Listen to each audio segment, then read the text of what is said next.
안녕하십니까. 지난 시간에 우리는 고대 렉시오 디비나 수행에 대해서 설명을 했습니다. 특별히 요한 바오로 2세 교황님께서 미국 교회에 보내는 사도적 권고에서 이 고대 렉시오 디비나 수행을 언급하셨다는 거, 그리고 또 한국 주교님들의 아림이나 아련이죠. 정기적인 아련 때 2001년도 3월에 그때 요한 바오로 2세 교황님께서 복음화의 가장 강력한 무기를 바로 이 고대의 렉시오 디비나 수행에 대해서 제시하셨습니다. 그리고 2005년도 1월 25일 날 일치주간 때 강론에서 종교간 일치위원회 위원장으로 있는 이 세계적인 석학이죠. 발터 카스퍼하고 라싱거 추기경리, 이 두 분이 유럽에서 대단한 석학들이었어요. 근데 한 분은 이제 교황님들, 한 분은 이제 종교간 일치의 장관이 되시고 하셨는데, 이 발터 카스퍼 추기경님은 2005년도 1월 25일 날 일치주간 강론에서 이렇게 이야기했습니다. 성경에 대한 무지는 바로 그리스도에 대한 무지임을 지적하시면서 이거 벌써 계시 헌장에 언급된 거예요. 교회의 오랜 전통인 기도로 충만한 독서인 렉시오 디비나에 대해서 이분도 강조하셨습니다. 또 베네딕토 16세 현 교황님은 계속 렉시오 디비나의 고대의 전통 혹은 고대의 수행에 대해서 여러 차례 강조하셨습니다. 특별히 2005년도 계시헌장 40주년을 기념하는 국제회의에서 특별히 고대의 렉시오 디비나 수행의 중요성에 대해서 다음과 같이 강조하셨는데, 조금 제가 번역해서 인용합니다. 나는 고대의 중요한 수행이었던 렉시오 디비나의 전통을 여러분들에게 특별히 상기시키고 제안하고자 합니다. 기도를 동반한 성경에 충실한 독서는 그분과의 친밀한 대화를 가져오고, 그 안에서 독서하는 사람은 말씀하시는 하나님의 소리를 듣게 됩니다. 그리고 그는 기도 안에서 전적인 마음의 개방과 함께 하나님께 응답하게 됩니다. 만약 이것이 효과적으로 발전하게 된다면 이러한 수행은 분명히 교회에 새로운 영적인 봄을 가져오리라고 나는 확신합니다. 이 요한 바오로 지금 베네딕토 16세 교황님께서 강조하고 있는 것은 렉시오 디비나죠. 그런데 그냥 렉시오 디비나가 아니라 뭐예요? 고대의 전통, 고대의 수행. 이제 영어로 The Ancient Tradition of Lectio Divina 혹은 The Ancient Practice of Lectio Divina예요. 렉시오 디비나의 고대로부터 전해온 전통이 있죠. 그 수행, 그걸 강조하는 거예요. 개인적인 렉시오 디비나 접근, 성경에 대한 접근법하고는 조금 다른 겁니다. 교회에 새로운 영적인 봄을 가져오기 위해서 베네딕토 16세 교황님은 한결같이 고대의 중요한 수행에 대해서 이 말씀 수행인 렉시오 디비나를 권고하고 있습니다. 또 현 베네딕토 16세 교황님은 2005년도 삼종우 강론에서 렉시오 디비나의 이 고대의 수행을 또 다시 언급해요. 그리고 2007년도 5월 2일에 수요일에 베드로 광장에 모인 청중들에게 역시 고대의 중요한 수행이었던 렉시오 디비나를 언급하셨습니다. 2008년도 제15차 세계 주교 시노드가 로마에서 열렸습니다. 전 세계 주교님들이 이제 모여서 교회의 문제에 대해서 전문가의 이야기를 듣고 이제 거기에 대해서 의견을 개진하고 교회의 이제 길을 찾아가는 그런 중요한 시노드였죠. 거기에서 역시 마찬가지로 렉시오 디비나를 다루었습니다. 하느님의 말씀. 이렇듯 오랜 수도 전통 안에서 수도자들이 순수하고 단순한 마음으로 말씀에 다가가는 성경에 대한 접근이 바로 렉시오 디비나 수행이었습니다. 이것을 이제 저는 다른 현대 번역어 있죠. 뭐 신도, 신성한 독서, 뭐 거룩한 독서, 영적 독서 이런 것과 구분해서 성독이라고 용어를 명명해서 사용하고 있습니다. 성독은 정확히 제 개인적인 성경에 대한 접근 방법이 아닙니다. 이것은 고대로부터 전해져 온 중요한 수도자들의 전통 안에서 전해져 온 중요한 수행이라는 겁니다. 고대 수도자들로부터 전해져 내려온 렉시오 디비나의 몇 가지 특징이 있습니다. 여러분들 그레고리오 대교황님 있죠? 이것도 우리가 역사 부분에서 조금 언급하겠지만 그레고리오 대교황님 바로 그레고리안 찬트 있죠? 그레고리오 성가 바로 이분 때 이 교회의 모든 음악들을 전래 음악들을 모아가지고 나온 것이 사선악보 그레고리오 성가입니다. 하나님의 말씀 안에서 하나님의 마음을 배우라고 강조하셨습니다. 하나님의 말씀 안에서 하나님의 마음을 배우라고요. 수도승 전통은 하나님의 말씀 안에서 하나님의 마음을 배우기 위한 구체적인 하나의 수단으로서 바로 이 렉시오 디비나 이것을 전해 주었습니다. 이것은 수도자들의 마음을 온전히 하나님의 말씀으로 가득하게 하였고 또한 그들을 말씀과의 인격적인 만남으로 인도하여 풍부한 영적 열매를 가능케 하였습니다. 이제 이 몇 가지 그 고대 수도자들이 전해준 렉시오 디비나의 몇 가지 특징을 좀 소개하고자 하는데 첫째는 단순성입니다.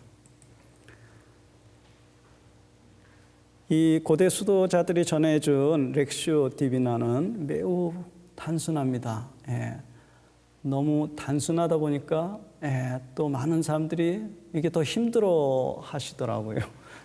이게 기교를 이렇게 좀 하고 또 복잡하게 분석을 해주고 하면은 하고 다 이해하는데 너무 단순하니까 오히려 더 힘들어 하시는 경우를 많이 보게 됩니다. 두 번째 특징은 순수한 마음을 강조한다는 거예요. 여러분들 그 다른 성경에 대한 접근법들에서는 어떤 걸 강조하죠? 지적인 거를 강조하지만 수도 전통에서 전해준 이 렉시오 디비나는 순수한 마음을 강조한다는 겁니다. 이러한 순수한 마음으로 하나님 말씀으로 이렇게 나아가야지만 그 안에서 하나님 말씀에 대한 참된 깨달음 있죠. 그 영적인 인식, 영적인 지혜 이것이 이제 그노시스인데 히라보로 바로 그것을 얻게 된다는 거예요. 이것은 제 말이 아니라 요한 아시아누스의 그 이야기입니다. 셋째는 특징 중에 세 번째는 이 말씀에 대한 반복이에요. 끊임없는. 말씀을 끊임없이 이렇게 되뇌이다 보면 일상 안에서 말씀과 함께 또 말씀 안에서 살아감이 가능하게 됩니다. 또한 어느 날 어느 순간 또 갑자기 또 불현듯 그 말씀에 심오한 영적인 의미들이 이렇게 은총 안에서 깨닫게 되기도 합니다. 네 번째는 수행적인 측면을 갖고 있습니다. 고대 수도승들에게 렉시오 디비나는 그냥 한번 이렇게 시간 날 때 한번 하는 것이 아니었습니다. 그것은 그들의 삶이었어요. 그래서 이렇게 말씀과 삶이 분리되지 않고 일상 안에서 말씀과 함께 이렇게 살아갔습니다. 그러기 위해서 이 수행, 끊임없이 말씀에 대한 수행을 게을리하지 않았다는 사실입니다. 이렇게 말씀을 끊임없이 수행하다 보니까 말씀으로부터 크나큰 힘과 지혜 또 영적인 통찰력을 얻게 되었습니다. 이것이 이제 그 수도 전통에서 전해준 렉시오 디비나의 몇 가지 특징입니다.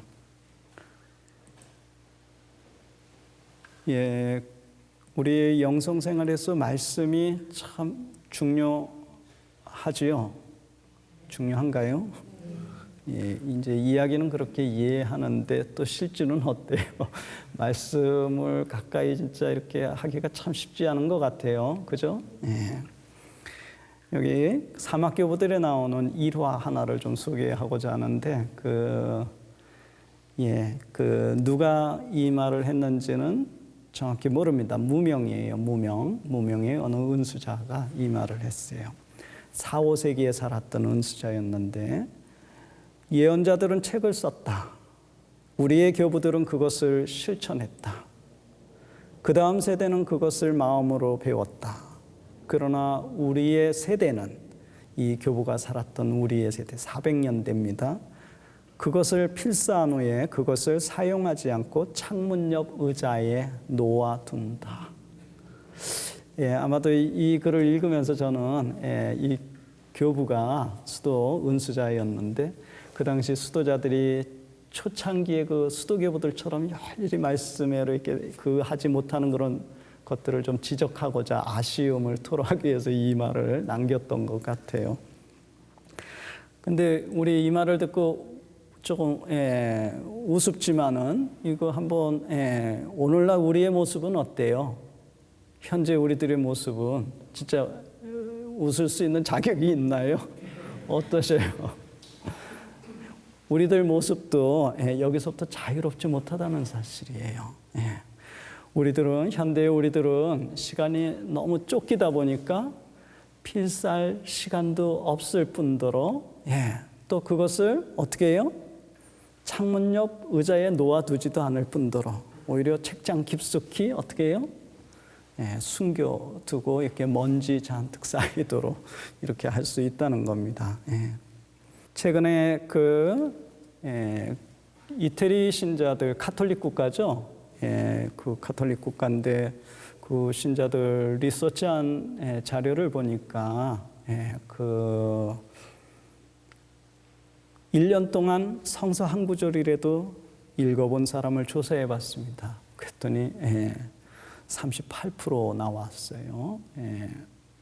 근데 이 38% 중에서도 다시 성인들만 따로 또 이렇게 축출해 보니까 더 내려가요. 27%. 또 이걸 아마 27%인데 연령별로 아마 따져보면은 대개 한 어느 연령대가 제일 많을 것 같아요? 노년층이요. 그때는 이제 죽음을 준비해야 되잖아요. 시간이. 젊은 사람들 거의 읽지 않는다는 거예요. 이것은 우리 한국 교회도 마찬가지인 것 같아요. 여러분들 이 오래전 리서치한 자료인데 매일 성경을 읽는다라고 한 프로테지가 몇 프로나 나왔겠어요? 우리 한국 그리스도인들, 가톨릭 신자들 8.3%. 이거 몇 년 좀 됐으니까 지금은 좀 더 올라갔겠죠. 한 10몇 프로 정도 되지만 아직도 그렇게 많이 그렇게 하지 못하고 있다는 사실입니다. 이렇게 하나님의 말씀을 제대로 읽고 묵상하지 않기 때문에 우리의 영성 생활은 메마르게 되고 또 쉽게 감상주의, 감각주의, 또 열강주의에 떨어질 수 있다는 겁니다. 우리의 영성 생활은 말씀을 통해서 살아계신 주님을 철저히 따르는 생활이며 그분과의 깊은 인격적인 만남을 일상의 삶 안에서 끊임없이 추구해가는 생활입니다. 그분을 잘 따르기 위해서 무엇보다도 먼저 그분이 누군지를 알아야 될 거 아니에요. 그분이 누군지를 알기 위해서는 어떻게 해야 되나요? 여러 가지 방법들이 있겠죠. 그러나 가장 안전한 길은 뭐예요? 우리 신앙의 최고 기범인 하나님의 말씀으로부터 시작하시면 가장 안전합니다. 성경을 모르면 결코 그리스도 알 수 없다고 예레미야 성인은 이야기했습니다. 말을 바꾸면 그리스도를 알기 위해서 뭐 해야 되는 거예요? 하나님의 말씀인 성경을 알아야 된다는 겁니다. 이 예레미야 성인의 이 말은 교회의 문헌들 안에 끊임없이 인용됩니다. 여러분들 공의의 문헌이라든지 이런 문헌들을 찾아보면 이 말씀이 꼭 인용이 돼요. 그리스도인으로서 우리의 깊은 영성 생활을 하고자 하는 자는 먼저 구원의 샘터, 또 우리 신앙의 최고 규범인 하나님 말씀으로 나아갈 필요가 있습니다. 거기로부터 참된 영적인 힘과 생명을 얻게 될 때 그리스도의 제자됨의 길도 충실히 살아갈 수 있게 될 것입니다. 우리의 영성 생활에서의 하나님의 말씀 이것이 중요함을 이제 말씀드렸습니다. 오늘 강의는 여기까지 하도록 하겠습니다. 감사합니다.